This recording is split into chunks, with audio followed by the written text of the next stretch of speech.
Chapter 7. 4 Creakers. Lucy jumped into bed that night faster than she'd ever done before. She was so fearful that something might grab her ankles from underneath the bed as she climbed up, that she literally leapt from the floorboards to the mattress and pulled her bed covers up and over her head. She didn't even bother to take off her dungarees, brush her teeth, or tidy the house. She left it all messy and grubby. And what a grubby mess it was. There was all sorts of rubbish and litter scattered here, there, and everywhere, from the piles of children who had been in and out of her house over the last couple of days. So many crumbs of breakfast cereal had been trodden into the carpet that it felt more like walking on sand. She'd been so busy confiscating dangerous items from Wally Chop's children today that, unlike yesterday, she hadn't washed the dishes, emptied the rubbish bins, or done any washing whatsoever. The house was, quite simply, disgusting. But Lucy didn't care about that right now.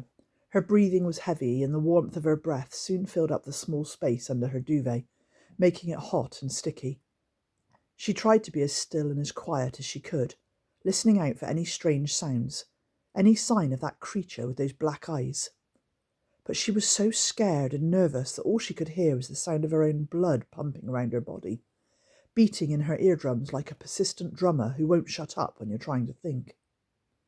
As the night wore on and the children of Whiffington grew sleepy from the second day of grown-up-less chaos, the noises from out in the streets began to settle. Soon everything was still. Everything was calm. That's always when the weirdest things happen. Lucy heard it. Her heart stopped. She recognised it instantly. She'd walked across her bedroom thousands and thousands of times, and she knew that sound better than anyone. The unmistakable creak of the old wooden floorboards right next to her bed. The floorboards that only ever creaked when someone, or something, stepped on them. Then she heard it again. Then again. And once more. 4 times in total. Then the smell came. It was foul and rotten, like a freshly pooped nappy or off milk. It was so strong that Lucy could hardly even breathe. The thick duvet felt heavy as she hid beneath it, part of her wanting to stay covered, the other desperate to peek out and see what was creaking around her bedroom. Then she heard something even more terrifying than a creak. She heard sniffing, followed by a delighted, "Ah!" It spoke, or at least it made a noise. "This be the place?" Yep, it definitely spoke, although it didn't sound like you or me when we speak. This voice was croaky, creaky, disgusting. "This be where it lives," croaked the creature. "Shh! The kidderling be hearing you. It be hiding just under the bed covers," squeaked another one. "Shall we snatch it up?" scratched a different one, with a voice like nails running down a chalkboard. That was 3 separate creatures Lucy had counted. 3! There was a silence. "Snatch me up," Lucy thought. "Please don't snatch me up. Don't snatch me up. Don't snatch me up." "No, not this dark," grunted a 4th voice. "Let's just take what we be creaking for and be gone back to the Woleb." The Woleb, thought Lucy. Where on earth is the Woleb? She'd certainly never heard of anywhere with a name like that. Suddenly Lucy heard another creak, and then another and another. These creaks were the sound of someone, or something, creeping across her bedroom, across the floorboards closer to her wardrobe. They were followed by the sound of her wardrobe door opening. "Well, where be it?" grunted the grunter. "It be in here somewhere. I saw the kidderling get it out last dark," muttered the scratchy one. They all started rummaging around. Lucy heard hangers clanging and drawers being opened and closed. These creatures weren't trying to be quiet, not tonight. "It's good fun, innit? Not having to creak around so quiet near more. Not since we snatched all them grown-ups," blabbed the croaky one. "Shut up, you dung licker. We be Creakers. We still got a creak," huffed the grunter. Creakers, Lucy thought. So that's what they're called. The word made her shudder and her skin crawl with creepiness. It might be earwigging, added the grunter, and somehow Lucy felt these creakers all looking in her direction on the other side of the duvet. So what's if it is? I don't care no more, screeched the scratcher. Let's get that stinkerful green coat and be off, whispered the squeaker. Lucy suddenly realised what the creakers were looking for. My dad's jacket, she thought. Then she froze as she remembered what was in the jacket pocket. Her father's silver harmonica. Her heart began pumping faster and faster.